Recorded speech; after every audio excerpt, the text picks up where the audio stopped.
noches, amigas y amigos. Me complace mucho nuevamente estar con todos ustedes en su programa Salud y Comentarios. Hoy, como todos los lunes, con un tema muy importante. El tema de hoy es el dolor y los cuidados paliativos. Hoy tenemos dos invitadas también, la licenciada Shirley Jiménez Ávila y la doctora Shirley Jiménez Ávila y la licenciada Lerlin Solano Pineda, y vamos a conversar sobre este tema, que es un tema muy interesante. Doctora, muchas gracias por acompañarnos. Lerlin, muchas gracias. Un gusto. Ya la licenciada Lerlin es la segunda vez que nos acompaña conversando sobre la clínica del dolor, y hoy vamos a hablar sobre el dolor y los cuidados paliativos y un poquito sobre el tema de la clínica del dolor en el hospital de Guapiles y sus funciones. Y para iniciar el programa, me gustaría que conversáramos un poquito sobre lo que es la maestría y la especialidad en cuidados paliativos que usted tiene, doctora, y que en este momento está manejando la clínica del dolor del hospital de Guapiles, sustituyendo a la doctora Hazel Rojas por su maternidad, que está para tener su bebé. Así es que, doctora, tal vez que nos comentara un poquito sobre qué es la maestría, la especialidad en cuidados paliativos y en manejo del dolor. Okay.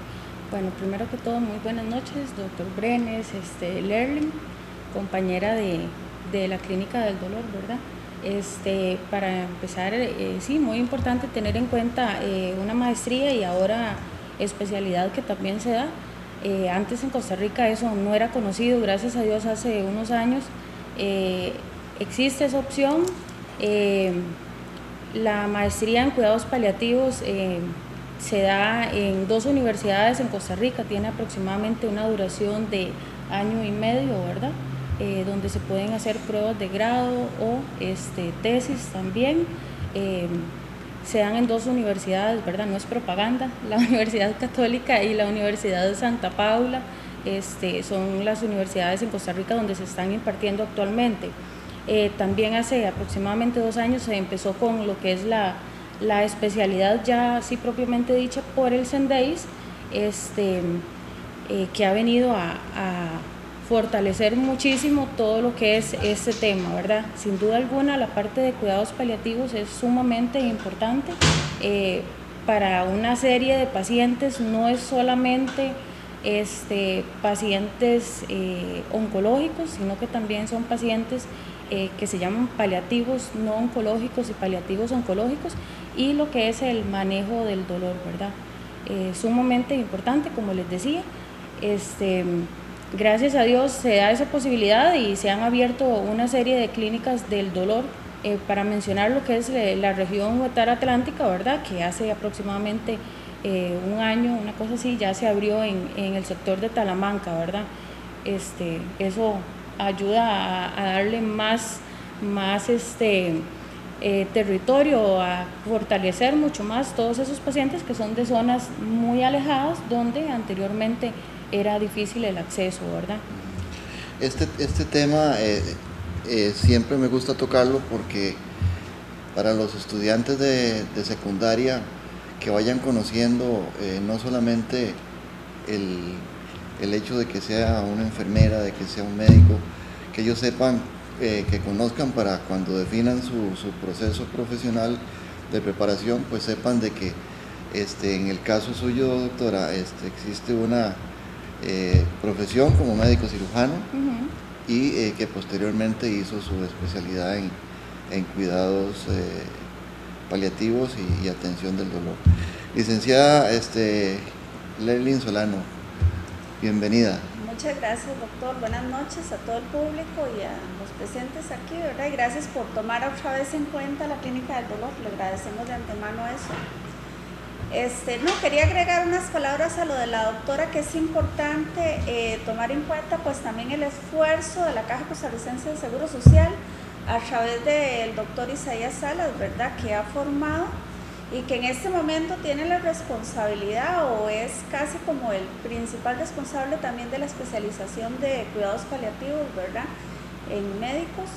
y ha hecho un gran trabajo. Él es el responsable de toda la red a nivel nacional, ¿verdad? En este momento contamos con una red muy fuerte a nivel nacional, capacitado directamente por el Centro Nacional del Dolor, con el doctor Isaías Salas, que ha sido el pionero, ¿verdad?, en esto. Entonces, no solamente pues las universidades, sino que también a través de esa capacitación que tiene la caja, por el Centro Nacional del Dolor, es que estamos también aquí, ¿verdad? Ya que usted menciona eso, Lely, me parece excelente, porque el doctor Isaías Salas realmente ha sido un apóstol en esto. Los que lo conocemos hemos tenido la gran satisfacción de saber el gran esfuerzo y la gran dedicación que él le presta y le ha dado a todas las clínicas del dolor en el país. Ha luchado, ha peleado por recursos, porque las cosas caminen bien, para que las clínicas del dolor en todas sus sedes puedan ofrecerle a nuestros pacientes y a nuestra gente pues la mejor atención, y también a los profesionales la mejor preparación para que se dé una atención adecuada. Doctora, ¿qué le parece si entramos en el tema, o quería agregar alguna cosa? Sí, tal vez quería agregar a todo esto que, bueno, no es solamente médico o enfermera los que capacitan, ¿verdad? También hay psicólogos que pasan por el Centro Nacional, donde ellos reciben la preparación adecuada, y también hay fisioterapeutas, farmacéuticos, ¿verdad? Entonces no es solamente un equipo de enfermera y médico, ¿verdad? Sino que, como lo vamos a ver posteriormente, es un equipo multidisciplinario, ¿verdad? Correcto, excelente. Sí, ya por acá hemos tenido también a la psicóloga, a Ivonne Serrano. Ivonne ha estado trabajando hace ya varios años en el hospital de Guapiles. Se ha identificado mucho con la gente, con los adolescentes agresores, y me contaron hoy me contó usted, doctora, que ya está estudiando Derecho. Ivonne ha hecho un gran trabajo ahí, y me alegra mucho pues también la participación que tiene en la Clínica del Dolor. Doctora, cuéntenos un poquito sobre la Clínica del Dolor y qué pacientes atienden. Okay. Bueno, nosotros en la Clínica del Dolor del Hospital de Guapiles trabaja un médico, una enfermera, tenemos el apoyo de la psicóloga, ¿verdad? Y por dicha de otros especialistas que trabajan también para el hospital. Nosotros atendemos básicamente 3 tipos de pacientes, que son pacientes paliativos oncológicos, los paliativos no oncológicos, y además de eso son otros pacientes muy especiales también, que son los de dolor de difícil manejo, ¿verdad? ¿Qué quiere decir paliativo? Ok, paliativo significa, es un poco tal vez difícil y duro para muchas de las personas o población, ¿verdad? Paliativo es, no hay otras opciones de tratamiento, es cuidados especiales, es darle calidad de vida al paciente, como lo vamos a ver posteriormente. Es pacientes donde ya no tienen una respuesta efectiva a tratamiento curativo, entonces tenemos la opción de paliativo, que es darle calidad de vida, darle condiciones al paciente, enseñarlos a que ellos persistan, sean personas que puedan aún tener una vida lo más normal posible, ¿verdad? Correcto. Entonces, ¿cómo funciona? ¿Cómo, para que nuestros televidentes conozcan cómo es que funciona la clínica y cómo se dedica a la atención de los pacientes? Okay. La atención de los pacientes, ¿verdad?, cuenta con 2 escenarios, es lo que es la parte de consulta externa y la parte de visitas domiciliares. Muy importante las dos. Actualmente tenemos 3 días de visitas domiciliares a la semana, contamos con un día que es de consulta externa, y aparte de eso es un día que se le da para charlas, preparación a la familia, que como vamos a verlo posteriormente es muy importante en el papel de cuidados paliativos. Esto significativamente contamos con una población importante, lo que es el Hospital de Guapiles. Tenemos la población de Guapiles y lo que es Guásimo, ¿verdad?, que abarca la zona de Pocora, que es un territorio también importante. Es una población de 97,000 aproximadamente de lo que es Guapiles, y aproximadamente 52,000 y resto, ¿verdad?, de lo que es la población de Guásimo. Las zonas de desplazamiento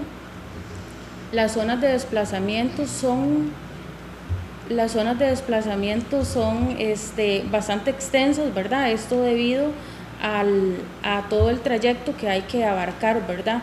Que lo que hay que tomar en cuenta es consulta externa, ¿verdad? Como todas las otras especialidades, el paciente se traslada al hospital, y lo que es en visitas domiciliares, el paciente nosotros, el equipo, se va a dirigir a su domicilio, ¿verdad?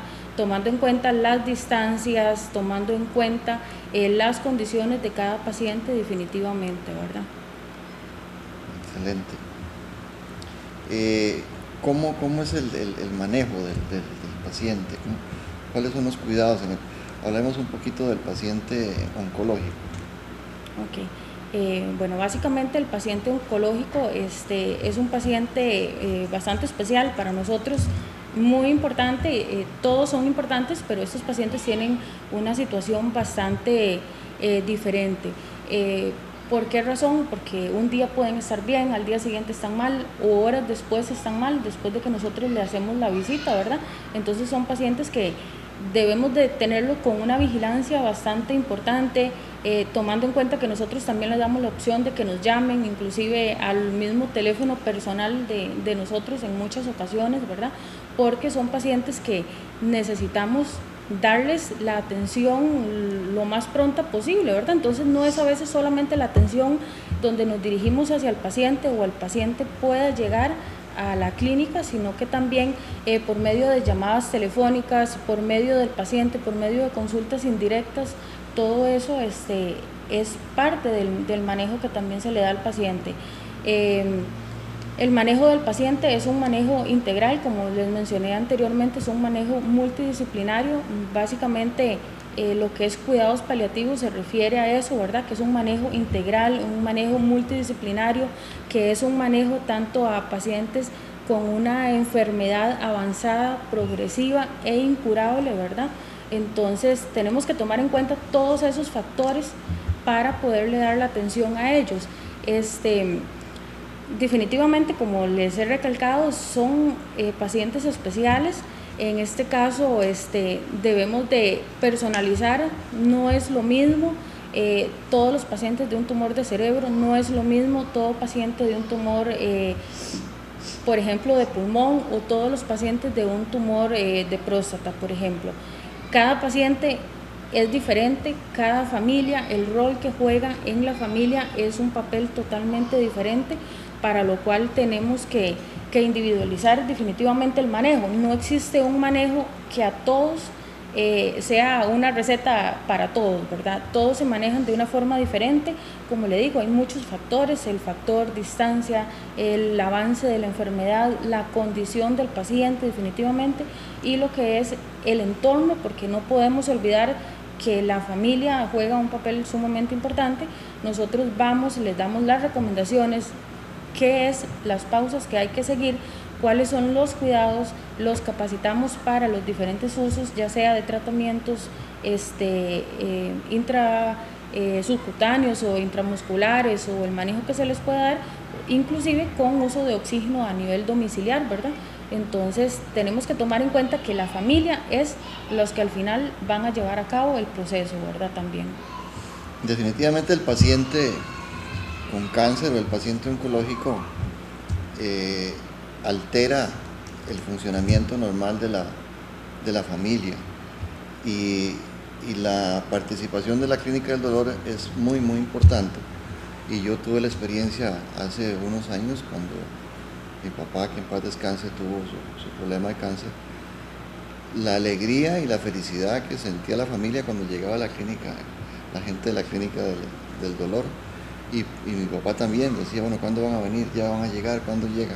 ¿A qué hora?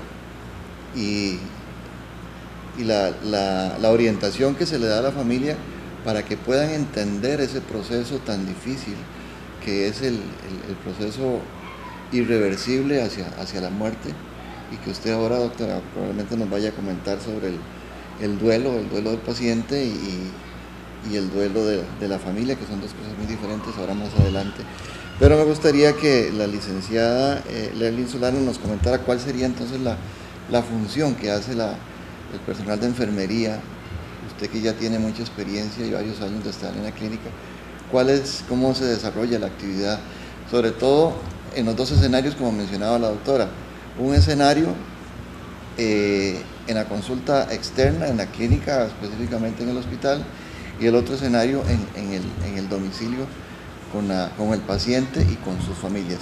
Antes, licenciada Lerlyn, ahí tenemos en pantalla el número de teléfono 2710-1770, por si alguien quiere participar, hacer algún comentario sobre este tema que estamos, específicamente les pediría que fuera sobre el tema que estamos tratando el día de hoy. Doctor, primero retomar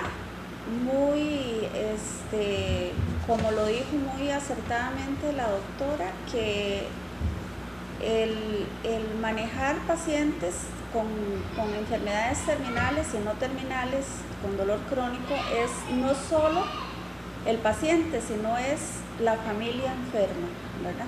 No es una persona enferma, sino que se enferman todos, porque es una persona de la familia que involucra a todo el mundo, ¿verdad? Entonces, la actuación de enfermería o la atención de enfermería va dirigida primero a toda la familia, ¿verdad? No solo al paciente. Lógicamente que hay cosas que van directamente al paciente, como la aplicación de algún medicamento específico en una forma inmediata, porque llegan con dolor, cuando están en la consulta externa, que llegan con dolor, entonces la doctora se les toma primero los signos vitales, ¿verdad? Ver cómo está manejando él orgánicamente ese dolor, y de acuerdo a un montón de parámetros, ¿verdad?, se hace una evaluación del dolor y la doctora indica un tratamiento específico y se le inyecta. Entonces, generalmente la actuación de enfermería es hacer una preclínica, una transclínica, que es de acuerdo a lo que el médico indica al paciente, y después la postclínica, ¿verdad? Eso es en el escenario de la consulta externa. En el escenario familiar hay un montón de cosas que la enfermera hace, desde la evaluación de cómo está esa casa organizada, no solo en su organización estructural, sino en su organización familiar, ¿verdad? En cómo se están organizando ellos, si tienen horarios o no tienen horarios, en esas cosas tan pequeñas, ¿verdad?, que la gente no piensa, esta familia, bueno, estamos organizados o no estamos organizados, están haciendo horarios para cuidar al paciente o no lo están haciendo, se les da una charla de aproximadamente 2 horas y media los martes, ¿verdad?, todos los cuidadores, que son la familia, no al paciente, para que aprendan a usar el oxígeno en la casa, para que aprendan a inyectar. Se les da también se les aplica ahí, se les da una charlita sobre la organización de la familia y sobre el almacenamiento de medicamentos, que es muy importante, ¿verdad? Entonces ellos aprenden a cuidar al enfermo, ¿verdad?, y aplicar los medicamentos. O sea, en conclusión, la atención de enfermería va dirigida más que todo a la educación de la familia para que ellos aprendan a cuidar al enfermo. Por supuesto que, como dijo la doctora, se les da inclusive en algunas ocasiones el teléfono personal, ¿verdad?, por si tienen alguna duda o en algún momento aplican un medicamento y pasa alguna cosa, ellos nos llamen y nosotros los vamos dirigiendo a través de teléfono. Pero la acción de enfermería en el paciente terminal va desde aplicar medicamentos hasta educación, que sería más que todo un 90% de educación hacia la familia, porque el paciente está en la casa y la familia pasa con ellos, no somos exactamente nosotros llegamos un lapso a la casa y nos vamos, ¿verdad? Ellos están en una constante comunicación, pero los que están en realidad cuidando al paciente son ellos, ¿verdad? Doctora, ¿qué más sobre este tema? Sino para pasar al siguiente tema. Definitivamente es un manejo que solo el médico no puede, solo la enfermera no puede, ¿verdad? Es un manejo total y absolutamente en conjunto. Es muy de la mano, definitivamente es muy de la mano. Mientras el médico está valorando al paciente, la enfermera está viendo el entorno, la situación de la familia, el orden mismo que hay ahí, ¿verdad? El almacenamiento de los medicamentos, cómo darle las recomendaciones, cómo darle todo lo que conlleva el cuidado de un paciente, definitivamente, ¿verdad? Revisando si el oxígeno está bien colocado, a cuánto lo tienen, si tienen las medidas adecuadas, los cuidados del paciente, explicándoles. En realidad es un manejo que no solamente está la enfermera a la par esperando que el médico dé la indicación, ¿verdad? La enfermera, gracias a Dios, contamos con personas que ya están preparadas en cuanto a eso, y ellos van llevando a cabo otras funciones durante el médico está valorando al paciente. Inclusive el médico puede estar a solas con el paciente y la enfermera estar con la familia, ¿verdad? Que definitivamente, y lo recalcamos en esta charla, que el manejo de la familia, el apoyo de la familia que nosotros tenemos, no podríamos llevar a cabo muchas funciones sin que ellos puedan ayudarnos. Entonces, esta es la importancia definitivamente, ¿verdad? A mí me gustaría nada más mencionar un momentito que lo que decía la doctora es tan importante, y a veces hay cosas que no vemos o no valoramos, pequeñas cosas que se hacen grandes al final. Nosotros, como la doctora dijo, abarcamos áreas muy altamente conflictivas como Pocora y Guásimo, igual Guápiles, ¿verdad? Nos han pasado cosas en varios lugares. Pero el hecho de que nos manden con un chofer que ya también sabe cómo manejar estas situaciones es esencial, ¿verdad? Tuvimos al principio del programa a Gilberto, que fue un excelente chofer, que siempre estaba en todas, que nunca nos dejó solas, ¿verdad? Él estaba como viendo todo el panorama, no, esto es peligroso, yo no las voy a dejar, voy a tener el carro encendido, estaba en todo cuidándonos, ¿verdad? Porque hasta en eso es importante, o sea, ahora tenemos a William, que también es una gran persona y está siempre, como cuando vamos a un lugar conflictivo, él está vigilante, él, ¿verdad? Entonces, hasta esas pequeñas cositas, ¿verdad? Que son un equipo, son de valorar, ¿verdad? Para mí el chofer es parte del equipo y es una persona muy, muy importante, ¿verdad? Porque inclusive él afuera ve cosas que nosotros no vemos, ¿verdad? Él dice, qué raro, en esa casa, mientras que ustedes estaban ahí, estaban rodeándola unas personas y cosas, que ya nosotros también tenemos algunos cuidados, porque desgraciadamente estamos viviendo, doctor, un nivel de delincuencia y de agresión y de violencia muy alto, y nosotros vamos a lugares pues también conflictivos porque hay personas que también ameritan esa atención y nos han pasado cosas, ¿verdad? Entonces hasta en eso hay que pensar, hasta en qué chofer va a ir con nosotros para evitar algunas complicaciones eventuales, ¿verdad? Tal vez tomar en cuenta esto que Lerlin decía también me hace recordar los tipos de familia a los que nos hemos presentado, ¿verdad? Que son familias donde saben leer y escribir, en otras no saben leer y escribir. Entonces nosotros también tenemos que ver cómo le hacemos entender a ellos por medio de un sol, de una luna, de colores, pintarle los medicamentos de colores para que ellos puedan dar adecuadamente el medicamento, ¿verdad? Porque hay familias donde contamos con un único cuidador, definitivamente. Entonces, tenemos que buscar esas opciones y para nosotros eso es bonito, o sea, nos motiva, nos gusta y también son personas que saben hacer muy bien la función, ¿verdad? No significa, el hecho de que no saben leer y escribir no significa que no estén haciendo bien las cosas, simplemente se busca cómo ayudarles para que ellos puedan dar la mejor atención al ser querido, ¿verdad?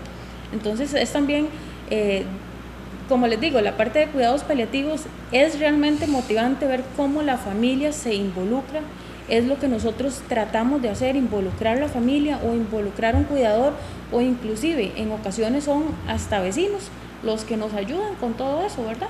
Y es totalmente válido.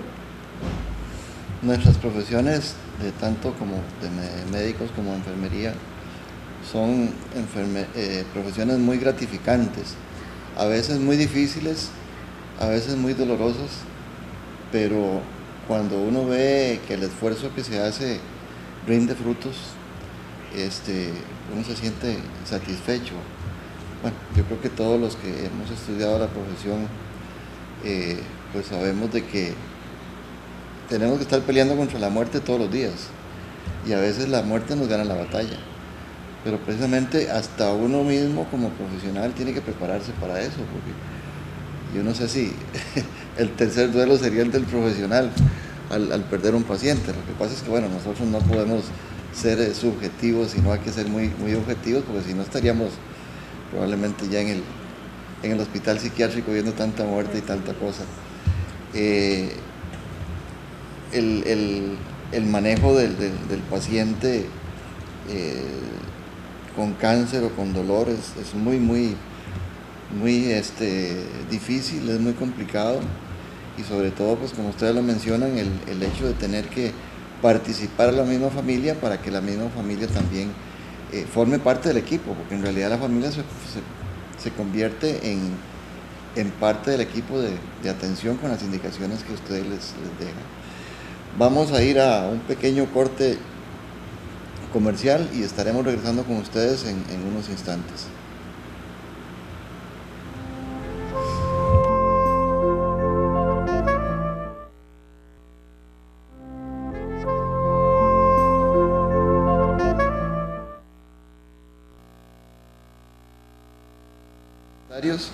Esta noche tocando el tema sobre el dolor y los cuidados paliativos.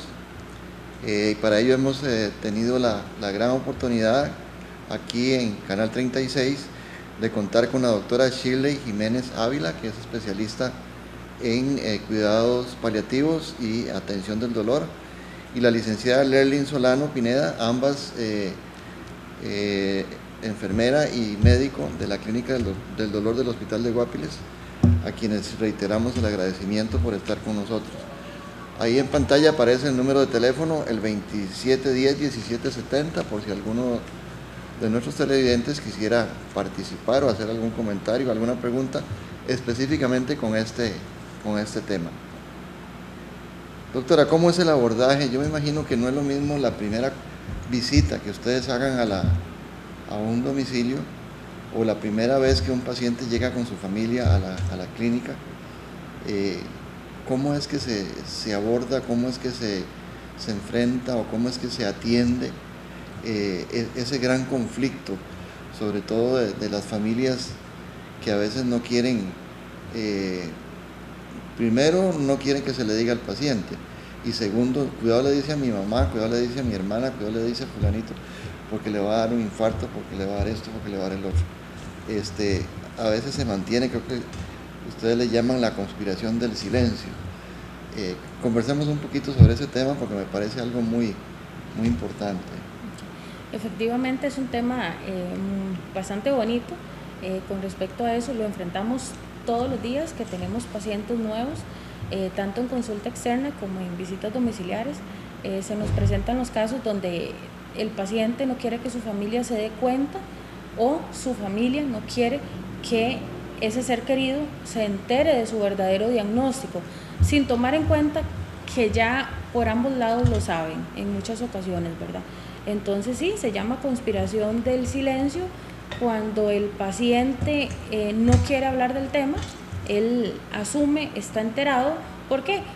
Por toda la serie de exámenes. Ningún paciente se diagnostica sin estudios, sin exámenes. Entonces ellos están expuestos a una serie de exámenes, a una serie de valoraciones, a un deterioro físico, donde clínicamente ya hay muchos hallazgos, ¿verdad?, que sugieren la enfermedad, y la familia, por otro lado, está enterada de que eso se está llevando a cabo, ¿verdad? Entonces, sí, es parte del diario vivir. Sin embargo, nosotros respetamos definitivamente eso, es un derecho del paciente, todo ese tipo de cosas, y nosotros siempre preguntamos al paciente cómo, qué sabe, qué le han hecho, qué estudios le han practicado, ¿verdad? Para saber qué tanto está él enterado de ese diagnóstico, ¿verdad? Ahí nosotros vamos a ir midiendo lo que el paciente sabe, lo que quiere saber y hasta dónde ya no quiere saber el paciente. Por otro lado, la familia, se abordan ambos lados, ¿verdad? Los escenarios definitivamente es tanto paciente como familia, entonces la familia también se aborda, ¿verdad? ¿Qué sabe la familia? ¿Hasta dónde sabe? ¿Hasta dónde quiere saber? ¿Verdad? Entonces definitivamente es muy importante, de acuerdo a esto, a ese periodo de aceptación de la enfermedad, va a hacer que el proceso que el paciente lleve definitivamente sea un proceso más en paz, ¿verdad? Si lo podemos llamar así, o más llevadero, si es posible, ¿verdad? Debido a que cuando el paciente entra en un grado de negación o la familia, definitivamente lo único que sucede es hacer un proceso más doloroso, donde no hay apego adecuado a los medicamentos, donde se produce lo que se llama dolor total también, ¿verdad? Que no es solo un dolor físico, es un dolor emocional, es un dolor espiritual, es un dolor biológico. Entonces es donde transcurren muchas alteraciones en el proceso, los procesos de agonía súper largos, entonces eso hace que el proceso sea difícil. Retomando la palabra conspiración del silencio, tanto en la familia como en el paciente, es más dado que sea en el paciente. Nosotros como equipo eso lo vamos a respetar definitivamente. Nos caracteriza eso, definitivo, el respeto por el paciente y por su familia. Vamos a hablar y vamos a contarles y cómo va a evolucionar y cuál sería su proceso de acuerdo a lo que el paciente quiera saber. No vamos a entrar en conflicto y a enfrentar el paciente a lo que él no quiere saber. Eso definitivamente va a ser un proceso más duro. Vamos a ir llevando los procesos hasta donde el paciente quiera saberlo. Por lo general la familia siempre logra estar a veces un poco más enterada, pero el paciente va a enterarse hasta donde él quiera saber, es un derecho. Y si él quiere preguntar absolutamente todo, también estamos dispuestos a contestarle todo lo que él quiera saber. Pero en muchas ocasiones nos tomamos con situaciones donde el paciente dice: no quiero saber nada más, y eso lo vamos a respetar. Por lo que usted nos menciona, es un proceso muy respetuoso, o sea, de mucho respeto, de mucho tacto, para no pues lastimar. Ya de hecho la familia tiene un gran dolor, que es el hecho de tener un familiar con una situación irreversible, como usted lo mencionaba al principio. Y me parece excelente la prudencia con que ustedes manejan los diferentes casos, ese respeto, esa distancia para que cada uno vaya dentro de ese proceso entendiendo, pero con la mesura y la paciencia y la tranquilidad del caso para no lastimar. Me parece excelente. Sí, bueno, como una forma de comunicación al público, de hacer también una explicación clara, es que nosotros llegamos a una casa por primera vez, poniéndolo en el escenario domiciliar, que es donde vemos a todos los pacientes de cáncer prácticamente, y nos aborda primero la familia, porque el enfermo está en un cuarto, ¿verdad?, en una cama, y nos dice: vea, nosotros no queremos que a mi mamá le digan el diagnóstico porque eso la va a matar de depresión.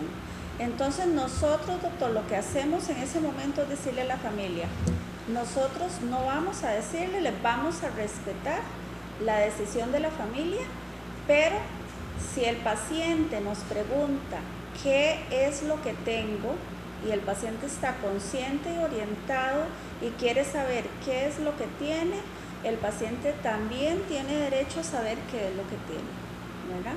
Y por sobre todas las cosas, nosotros les decimos: don Juan, nosotros vamos a venirlo a ver. Nunca decimos que somos de la clínica del dolor porque eso les asusta, ¿verdad? Siempre decimos: somos del hospital, venimos a visitarlos, nos contaron que usted estuvo enfermo, entonces venimos a visitarlo. Don Juan, lo vamos a seguir viniendo a ver a la casa para que usted no tenga que ir al hospital, siempre les decimos así. Y cuando usted quiera saber qué es lo que tiene, mire, aquí está su expediente y nosotros le vamos a explicar qué es lo que usted tiene.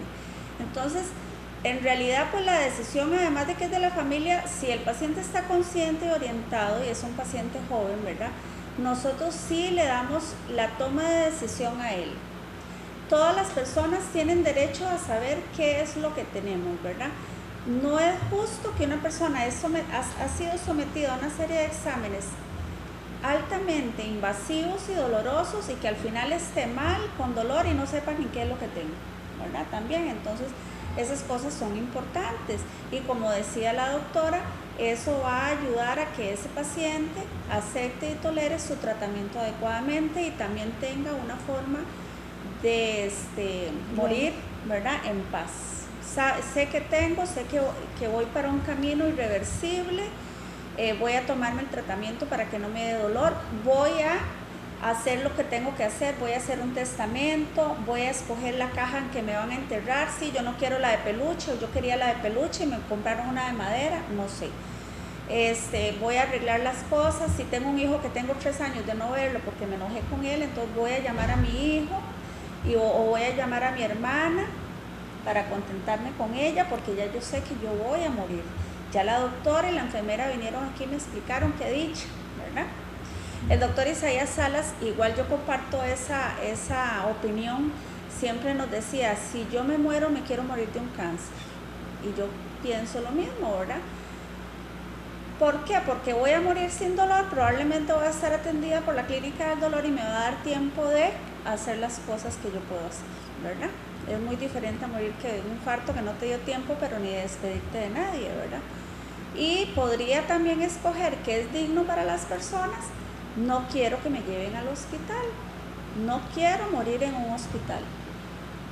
Para mí es digno morir en mi casa con mis hijos a la par, bueno, yo que soy devota católica, con los santitos, rezando el rosario. No, eso es lo que yo quiero, no quiero ir a un hospital. Entonces, todas esas decisiones por la conspiración del silencio, si nosotros dejamos que esa conspiración se vaya más allá, hay un montón de cosas que no se cumplen en el enfermo y que a uno le duelen. Y ese dolor, que es un dolor total, se va a hacer más grande. ¿Por qué? Porque esa persona no pudo confesarse, no recibió la Eucaristía, no hizo un montón de cosas, no pidió perdón o no le pidieron perdón. Y entonces ese proceso de muerte y de duelo se hace inmanejable, ¿verdad? Inmanejable. Agonías prolongadas de 2 semanas, ¿verdad? Y eso es algo terrible. Agonía del paciente y agonía de la familia. Y a la familia. Eso nos da pie, doctora, para que pasemos a tocar otro tema, que es el tema del duelo. En la mañana usted me comentaba que lo que nosotros normalmente estamos acostumbrados a conocer es el duelo por la muerte de un familiar. Pero usted me comentaba, me dio otra perspectiva, que es la preparación para el duelo antes de la muerte, y no solamente la preparación para el duelo, o sea, que el paciente tiene que hacer su duelo y la familia tiene que hacer su duelo. Usted, que es especialista en ese tema, digámosle a nuestros televidentes, porque de lo que se trata el programa, como todos, pues es de aportarles a las familias, y no crean de que los que, gracias a Dios, pues no han tenido pacientes con cáncer o pacientes en fase terminal o con problemas severos de dolor, ojalá que nunca lo tengan, pero es una puerta que se abre para que ustedes puedan conocer a lo que van. Si mañana tenemos un cáncer o mañana tenemos un familiar con cáncer, cómo es que debiéramos entender estas cosas, porque bueno, aquí en la Tierra estamos con un promedio de vida de 75, 80 años, ya se acaba la... Sin contar ser médicos. ¿Ah? Sin contar ser médicos. Claro, los médicos... Ni personal de salud. Sí, los médicos y el personal de salud, pues vivimos un poquito menos por el desgaste que se tiene, por el tipo de profesión, por las guardias, por los turnos de noche de las enfermeras, etcétera, etcétera. Bueno, entonces conversemos un poquito sobre el concepto de duelo, cómo enfrentarlo, cómo manejarlo, cómo ustedes lo abordan, cómo van haciendo que el paciente y la familia asuman ese duelo. Okay. Bueno, tal vez partiendo del momento en que le dan el diagnóstico al paciente, es casi de asegurar que siempre se le da un diagnóstico al paciente. El paciente a partir de ahí decide bloquearlo o evolucionar, ¿verdad? Siempre se da un diagnóstico. A veces, por eso siempre nosotros recomendamos que ese paciente nunca esté solo, que vaya a sus citas acompañado, precisamente porque posteriormente usted le pregunta al paciente y no me dijeron nada, ¿verdad? Entonces, todo esto ¿a qué nos lleva a pensar? Ok, hay un proceso de duelo, empieza a partir del momento en que al paciente se le dé el diagnóstico. Entonces, ¿qué es lo que empezamos a ver? Bueno, negación en esa persona, ¿verdad? Una negación que no, a mí no me dijeron nada, a mí no me comentaron nada, está bien. Bueno, para continuar con el nombre que mencionaba Lerling, don Juan, ¿qué le comentó a usted el oncólogo, el especialista que le dio su diagnóstico? No, a mí no me dijo nada, ¿verdad? Eso es una completa negación. Y eso hay que entenderlo, ¿verdad? Es un proceso difícil, yo creo que para nadie es definitivamente agradable que le den a uno un diagnóstico de esa magnitud, donde aún en ocasiones nosotros enfrentamos al paciente y aún no se tiene claro el diagnóstico definitivo, pero ya le han dicho es definitivamente es esto y es de una alta malignidad. Tal vez no está con un estadiaje o en qué fase, tal vez no tenemos todo eso ya, pero conforme se va viendo el proceso, el deterioro del paciente y todo, ya es de imaginarse también, ¿verdad? Pero bueno, con el proceso y las consultas siguientes nosotros ya ahí nos vamos dando cuenta, ¿verdad? Porque así el oncólogo nos hace la referencia, la contrarreferencia y ellos nos mandan a decir. Entonces, continuando, ese proceso de duelo, ¿verdad? Es el proceso de negación, lo primero que el paciente va a enfrentar. El proceso de negación, luego sigue el proceso ira, enojo, empieza el paciente a decir cosas, a tratar mal a la familia, a ofender a la familia, no quiero verlos, no quiero que me visiten, no quiero que estén aquí, palabras nada adecuadas, ¿verdad? Que es un proceso que también para la familia nosotros tratamos de hacerlos ver que esto es un proceso que el paciente está llevando, ¿verdad? Que debemos de permitirle hasta cierto punto ciertas situaciones, ¿verdad? Siempre y cuando tratando de ayudarle a que no sea más allá de lo que debe ser, ¿verdad? Después de eso, el paciente por lo general enfrenta un pacto, regateo. También se le puede llamar, ¿qué pacto es este? Ok, por ejemplo, quiero ver a mi hijo graduarse del kinder, Dios, pedirle a orar en su casa, ir a la iglesia, ir al culto, si todavía es posible, ¿verdad? Y decir, lo que yo pido es que me deje ver a mi hijo graduarse del kinder, o lo que yo pido es ver a mi hijo o a mi hija casarse, yo quiero conocer mis nietos, ¿verdad? Empieza toda esta situación de negociación, de pacto con Dios, para que le permita a uno estar en esas situaciones. Una vez que ya usted lo logra, entonces, bueno, llegó la graduación de mi hijo, entonces ahora yo quiero verlo graduarse de la escuela, ¿verdad? Entonces, precisamente entra en ese grado de negociación donde la persona muchas veces se sigue negociando porque ve que eso es posible, ¿verdad? Pero sin contar el proceso de la enfermedad, porque no podemos medir de qué tan lento sea para una persona o sea para otra persona. Y definitivamente ese proceso de duelo hace a veces mucho la diferencia, ¿verdad? Después de eso, definitivamente el paciente puede entrar en una depresión, ¿verdad? En ocasiones es lo primero que se presenta, en ocasiones no, tiene un orden. Por lo general todo esto nosotros lo vamos viendo, es muy secuencial por todo lo que el paciente a veces va pasando y enfrentan una depresión donde en algunas ocasiones es necesario medicar al paciente, ¿verdad? Perdón, doctora, ¿tenemos alguna llamada? Sí, aló. Sí, adelante, disculpe. Sí, buenas. Bueno, mi nombre es Freddy. Les agradezco por el programa. Bueno, siempre que tengo tiempo lo veo y me ha gustado mucho, pero quería referirme a algo que no sé, digamos, si está en sus respectivas, es sobre el mal servicio que dan en el hospital de Guapiles en servicio de urgencias.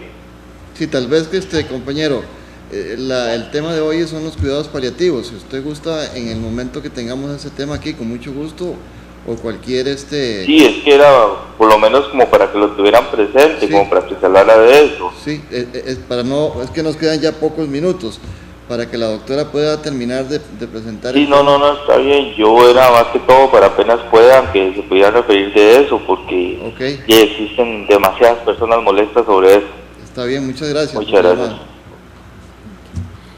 Tal vez para continuar, ¿verdad? Después de esa depresión, donde en muchas ocasiones nosotros tenemos que medicar al paciente, en ocasiones es el abordaje más por la parte de psicología y todas las recomendaciones que se le da tanto al paciente como a la familia, ¿verdad? Luego ellos por lo general caen en una situación ya de aceptación. Aceptación de su diagnóstico no significa no quiero más tratamiento precisamente, o no quiero más quimioterapia, o no quiero exponerme más a ciertas situaciones, ¿verdad? Aceptación significa poder quizá hablar un poco ya más abiertamente de su diagnóstico, poder sobrellevar un proceso donde el paciente ya está más abierto a todas esas posibilidades. Por supuesto que también nosotros respetamos eso, ¿verdad? Como les mencioné previamente, se respeta totalmente el acompañamiento por parte del equipo de Clínica del Dolor, ¿verdad? Siempre va a estar independientemente de que el paciente entre en qué estado, ¿verdad? Entonces se da esa aceptación y en muchas ocasiones el paciente decide ya no quiero exponerme o no quiero más quimioterapia, ¿verdad? Por lo general son pacientes que están en un tipo de quimioterapia paliativa donde nosotros tratamos de decirle al paciente, usted escoge si quiere más, si ya hoy no quiere, si quiere asistir a otros, si quiere este tipo de tratamiento o no quiere. Nosotros tratamos de explicarle qué tipo de medicamento se le deja, por qué se le deja y para qué se le deja. Y él puede decir, ya no quiero más tratamiento. Igual nosotros lo vamos a seguir acompañando en este proceso de duelo, ¿verdad? Y tampoco se dejaría de lado la familia, ¿verdad? Es un proceso grande, transcurren días, semanas o más para que todo esto se pueda dar, ¿verdad? Inclusive meses. Doctor, es importante, retomando el tema del duelo, que esto lo pasa el paciente, la familia, y posterior a la muerte la familia sigue con ese proceso de duelo, ¿verdad? Entonces nosotros en la clínica cerramos el círculo con ellos, ¿verdad? Muchas veces no hay un seguimiento, o sea, falleció el paciente y sí, no volvimos a la casa y no, eso ahí queda un vacío, ¿verdad? Entonces tenemos que cerrar el círculo. ¿Cómo lo hacemos nosotros? Bueno, se ha empezado a implementar muchas cosas. Ahora estamos implementando una misa que se hace cierta cantidad de tiempo, digamos cada 2 meses, ¿verdad? Nos fijamos en los fallecidos en 2 meses, ¿verdad? Llamamos a la familia, los invitamos a una misa. Sabemos que todos no son católicos, pero cuesta mucho como hacerlo, entonces siempre les decimos, porque nosotros sabemos cuáles son católicos y cuáles no, porque todos los tenemos con fichas, donde está identificada previamente la religión del paciente. Los que no son católicos les decimos, sabemos que no son católicos, pero nos gustaría que asistan para acompañarnos, para saludarlos otra vez y para darles un recuerdito. Entonces, generalmente, aunque no sean católicos, llegan a la misa se hace en el hospital, ¿verdad? A las 6 de la tarde cada 2 meses, ya está hablado con el sacerdote, con la encargada de la capilla, y entonces llegan las familias y es muy muy bonito porque ellos lo abrazan a uno, lloran, le agradecen. El sacerdote menciona los nombres de las personas, ¿verdad? Y entonces para ellos eso significa mucho porque ellos mismos nos dicen, yo creí que ustedes se habían olvidado de nosotros, ¿verdad? Entonces ahí nosotros cerramos el círculo, no por completo. Yo siempre hago, la doctora les decimos, lleguen a la clínica cuando ustedes quieran, ahí está la atención de la psicóloga, ahí yo la voy a escuchar. A veces no está la psicóloga, pero la doctora se toma su tiempo y escucha, yo me tomo mi tiempo y escucho, ¿verdad? Porque a veces no es solo el duelo, no es solo también de ver las etapas, sino que estar y escuchar. A veces solo escuchar a la familia cuando llegan llorando, ¿verdad? Eso es una gran ayuda para ellos. Aunque no seamos psicólogas ni con maestrías de psicología, hemos hecho mucho de psicólogas, ¿verdad? Entonces es muy, muy, muy importante cerrar ese círculo de duelo, porque si nosotros no cerramos eso, también queda un vacío en la familia. Queda un vacío en la familia y se olvidaron de mí, sí, es que ya venían y... No, entonces ellos al asistir a la misa sienten un regocijo. Sueltan lo que sienten, porque muchos lloran, ¿verdad? Recordando, pero también ellos dicen, bueno, qué bonito, la clínica se acordó de mi mamá o de mi papá o de mi hijo o de mi hermano, y eso es importante para mí. Entonces, de cierta forma nosotros cerramos ahí, pero ellos también cierran, ¿verdad? Y eso es para nosotros muy, muy importante, ¿verdad? Para que la población también sepa. Se nos han acercado personas que no hemos tenido la oportunidad de conocer al paciente, compañeros de trabajo que han tenido su mamá con cáncer pero viven en otro lado. Ellos han llegado, nosotros les conversamos, los escuchamos, y para ellos eso ha sido tan significativo, ¿verdad? Porque el problema, como le decía al paciente del cáncer, es que se enferma el paciente y se enferma la familia, ¿verdad? Y a veces todos estamos alrededor de un paciente y no nos valoramos nosotros como estamos, ¿verdad? Entonces, también la persona más allegada a esa persona enferma tiene un dolor terrible, ¿verdad? Que hay que saberlo evacuar. Nos quedan lamentablemente 2 minutos para hacer el cierre. Yo quiero decir algo antes de irnos, claro, muy importante. Es como un anuncio, pero hay que hacerlo, ¿verdad? La clínica no, trabajamos con las uñas, ¿verdad? Trabajamos con las uñas, tenemos un equipo de voluntariado excelente que trabaja mucho. Nosotros queremos aprovechar este espacio para agradecerle a las damas voluntarias que trabajan mucho, y gracias a ellas se tienen algunas cosas en la clínica también. Y pues cada año se hace alguna actividad, 1 o 2 actividades para recaudar fondos. Este año en agosto, el primer domingo de agosto, tenemos una cabalgata organizada por las damas voluntarias. Es en la Expo Pocosí, empieza a las 9 de la mañana. Les agradecería a toda la población que nos está viendo que nos apoyen de alguna forma, ¿verdad? Ya sea que lleguen a comprar alguno de los platos de comida o a participar con su caballito, porque eso es para recaudar fondos precisamente para las personas de la clínica, para los pacientes de la clínica. Muchas veces nos hemos topado con pacientes muy pobres que no tienen ni qué comer. Hay que comprarles un diario, hay que comprarles el manómetro, hay que comprarles una cosa en Suri, y para eso la caja no nos da dinero. Tenemos que recaudarlo nosotros, y de esa forma le ayudamos a los pacientes. Entonces yo invito a toda la población de Guapiles que por favor nos apoyen este primer domingo de agosto en esta cabalgata para que hayan bastantes fondos para los pacientes con cáncer en fase terminal. Muchas gracias.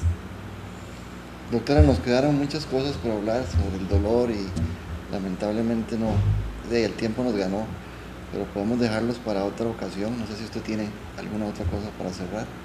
No, agradecerles el tiempo que le están dedicando a los pacientes de la Clínica del Dolor. Nosotros simplemente tal vez estamos representándolos a ellos, ¿verdad? Es un gusto poder trabajar definitivamente con estos pacientes. Tal vez por algo que llamó un televidente, ¿verdad? Por lo menos con los pacientes de Clínica del Dolor nosotros tratamos de lo menos posible que utilicen el servicio de emergencias, poder desplazarlos nosotros lo más pronto a ver qué es la situación de ese paciente, si lo podemos manejar en la casa, y si no nosotros mismos tal vez establecerles el plan y mandarlo a emergencias, ¿verdad? Sabemos definitivamente es mucha la población y tal vez no se les puede ayudar con lo que se puede, pero por lo menos con lo que respecta a nuestros pacientes tratamos de hacer lo posible de agilizarles el proceso, ¿verdad? Muy bien, y ya para terminar, decirles de que con mucho gusto esa persona que llamó, personalmente atenderé su preocupación. Nos puede visitar en cualquier momento en la dirección médica o puede llamar para sacar un espacio con mucho gusto para escucharla y ver cuáles son sus preocupaciones en relación con el servicio de emergencias. Sí quiero decirles que el hospital va a sufrir una transformación muy grande. Probablemente el hospital, o de hecho el hospital de Guapiles va a subir de categoría, va a subir de hospital periférico a hospital regional. Vamos a ampliar la disposición institucional, es de que se va a ampliar la cobertura, se va a formar una subregión que va desde Siquirres hasta Puerto Viejo, y para ello la Caja del Seguro Social aprobó nuevos recursos. decirle a este señor que nos llamó, su preocupación que tiene por el servicio de emergencias, que dentro de esos recursos viene una ampliación del servicio de emergencias, vienen nuevos especialistas, se va a ampliar lo que es la consulta externa y se va a ampliar y prácticamente hacer nuevos 2 servicios, el servicio de medicina y cirugía, en los próximos meses ya va a empezar a caminar el proyecto. El próximo viernes viene la presidenta ejecutiva de la Caja, la doctora Eliana Balmaceda, los sindicatos, las fuerzas vivas, la Junta de Salud, las asociaciones de desarrollo han escuchado el clamor que hemos hecho aquí para que se nos apoyen en las peticiones que pues están haciendo en este momento. Mañana tenemos una reunión a las 7 de la mañana con todos esos grupos para finiquitar el documento que se le va a presentar a la señora presidenta ejecutiva, donde vienen plazas de especialistas, plazas administrativas, plazas de técnicos y esas ampliaciones de las que estamos hablando, que probablemente el próximo lunes, ya pasado el viernes, vamos a tener ya casos muy, muy concretos, porque también el próximo miércoles viene la gente, los especialistas de la dirección de proyectos, y que nos vienen ya a comentar cómo es que el acuerdo de la Junta Directiva se va a implementar. Así es que pues tenemos buenas noticias. Esta lucha que hemos estado dando, gracias a todos los que han participado, está dando frutos y la misma institución, pues dentro del proceso, a la par, el proceso que tiene de modernización, también pues está implementando recursos para el hospital de Guapiles. Así es que esperamos vernos el próximo lunes. A ustedes muchísimas gracias por acompañarnos. Creo que ha sido un tema muy, muy interesante y pues nos quedaron ahí, como decíamos, muchas cosas que podemos tocarlas en un programa futuro. Muchas gracias a ustedes amigas y amigos televidentes. Gracias por acompañarnos todos los lunes en su programa Salud y Comentarios, y también nos pueden ver en Facebook, que se están ya viendo los programas. Ya nuestro técnico Reiner está subiéndolos al Facebook, y para ingresar al Facebook, Reiner, ¿cómo es en YouTube como Salud y Comentarios? Ingresan, ya tenemos un programa que fue el programa de los bomberos, y vamos este programa también se va a montar ahí, y se está montando el programa tras anterior. Para las personas que en este horario no pueden ver el programa, y las que están fuera de la cobertura del canal en San José u otras provincias. A todos ustedes, amigas y amigos, muchísimas gracias por acompañarnos y todos los lunes a las 7 de la noche por su canal 36 o canal 5 de Tigo y Amnet. A los propietarios del canal, también reiterarles a don Freddy Madrigal el agradecimiento por la donación de este espacio que ya casi 3 años, todos los lunes a las 7 de la noche nos da a la comunidad, y por este servidor pues traer especialistas como ellos, gente que nos informa, que nos llena de satisfacción y de conocimientos para que las cosas en salud, este es un programa de salud sin fines de lucro y que no tiene ningún fin comercial. Ninguna de las personas, repetir, que vienen acá, ni mi persona, reciben beneficios económicos más que estas sonrisas que tenemos hoy aquí, que es la satisfacción de poder servirles a todos ustedes. Buenas noches, amigas y amigos, y si Dios lo permite, nos veremos el próximo lunes a las 7 de la noche.